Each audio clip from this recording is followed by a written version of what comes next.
നമസ്കാരം, എല്ലാവർക്കും പുതിയൊരു വീഡിയോയിലേക്ക് സ്വാഗതം.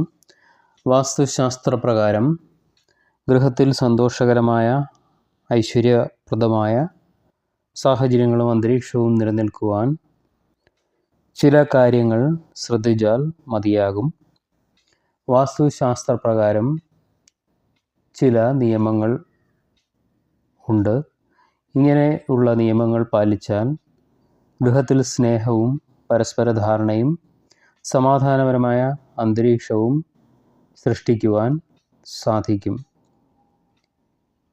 ആദ്യമായി തന്നെ പ്രവേശന കവാടവും സ്വീകരണ മുറിയുമാണ്. വാസ്തുവിൽ പ്രവേശന കവാടം നിർണായകമാണ്. നല്ല വെളിച്ചമുള്ളതും പോസിറ്റീവ് എനർജി ക്ഷണിക്കുവാൻ പര്യാപ്തമായതും അലങ്കോലമല്ലാത്തതാണെന്നും ഉറപ്പുവരുത്തുക. സ്വീകരണമുറി വടക്ക് അല്ലെങ്കിൽ കിഴക്ക് ദിശയിലായിരിക്കണം. സംഭാഷണം പ്രോത്സാഹിപ്പിക്കുന്നതും മധ്യഭാഗത്ത് ഭാരമുള്ള വസ്തുക്കൾ വെക്കുന്നത് ഒഴിവാക്കുന്നതിനും ഫർണിച്ചറുകളും മറ്റും ക്രമീകരിക്കേണ്ടത് അത്യാവശ്യമാണ്. അടുത്തതായി അടുക്കളയുടെ ഭാഗവും അതുപോലെ തന്നെ ഭക്ഷണം കഴിക്കുന്ന ഡൈനിങ് ഏരിയയുമാണ്. അടുക്കള ഭാഗം പോഷക ആഹാരത്തെയാണ് പ്രതിനിധീകരിക്കുന്നത്. വീടിൻ്റെ തെക്കുകിഴക്കേ മൂലയിലായിരിക്കണം അത് സ്ഥിതി ചെയ്യേണ്ടത്. വൃത്തിയായും ചിട്ടയായും സൂക്ഷിക്കുന്ന അടുക്കള ആയിരിക്കണം. അതുപോലെ തന്നെ ഭക്ഷണ സമയത്ത് ഐക്യം അല്ലെങ്കിൽ ഒരുമയെ വളർത്തുന്നതിനായുള്ള ഒരു സ്ഥലമായി ഡൈനിങ് ഏരിയയെ അടുക്കളയ്ക്ക് സമീപമായി ക്രമീകരിക്കുന്നത് നന്നായിരിക്കും.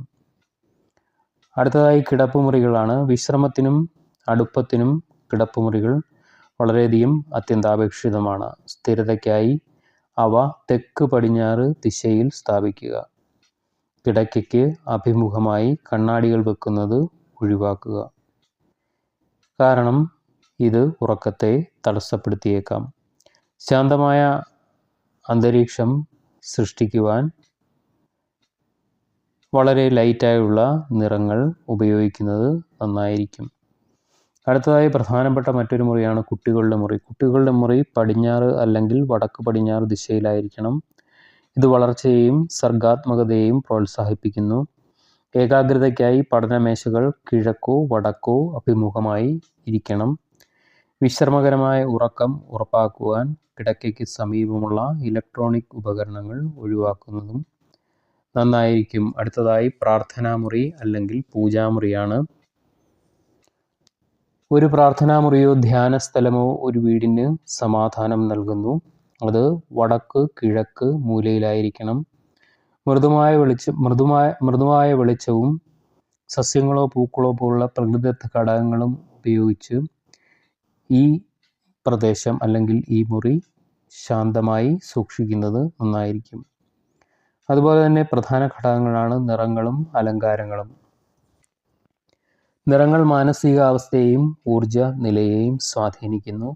സന്തോഷം പ്രോത്സാഹിപ്പിക്കുന്നതിന് പൊതു ഇടങ്ങളിൽ മഞ്ഞ അല്ലെങ്കിൽ ഓറഞ്ച് പോലുള്ള ഊഷ്മളമായ ടോണുകൾ ഉപയോഗിക്കുക. കുടുംബ ഫോട്ടോകൾ, നല്ല ഓർമ്മകൾ ഉണർത്തുന്ന കലാപരമായ അലങ്കാരങ്ങൾ എന്നിവയൊക്കെ അലങ്കാരത്തിനായി ഉപയോഗിക്കാവുന്നതാണ്. അടുത്തതായി സസ്യവും അതുപോലെ തന്നെ ജലസംബന്ധമായ അലങ്കാരങ്ങളുമാണ്. സസ്യങ്ങൾ വായുവിനെ ശുദ്ധീകരിക്കുകയും അതുപോലെ തന്നെ ജീവൻ പ്രദാനം ചെയ്യുകയും ചെയ്യുന്ന വസ്തുക്കളാണ്. സമൃദ്ധിക്ക് വേണ്ടി അവയെ കിഴക്കോ വടക്കോ ഭാഗത്ത് വെക്കുക. ജലധാരകൾ പോലുള്ള ജലഘടകങ്ങൾ വടക്ക് കിഴക്ക് ഭാഗത്ത് സ്ഥാപിക്കുന്നത് നന്നായിരിക്കും. നെഗറ്റീവ് എനർജി ഒഴിവാക്കുവാൻ അവ നന്നായി പരിപാലിക്കുന്നു എന്നുകൂടി ഉറപ്പുവരുത്തുക. ഇങ്ങനെയുള്ള വാസ്തു നിയമങ്ങൾ അല്ലെങ്കിൽ നുറുങ്ങുകളിൽ കൂടി കുടുംബത്തിലെ ഐക്യം വളർത്തിയെടുക്കുവാനും അംഗങ്ങൾക്കിടയിൽ ശക്തമായ ബന്ധം സ്ഥാപിക്കുവാനും സാധിക്കുന്നതാണ്. ഇന്നത്തെ നമ്മുടെ വിഷയം ഇവിടെ നിർത്തുകയാണ്. പുതിയൊരു വിഷയവുമായി കാണുന്നവരെ നന്ദി, നമസ്കാരം.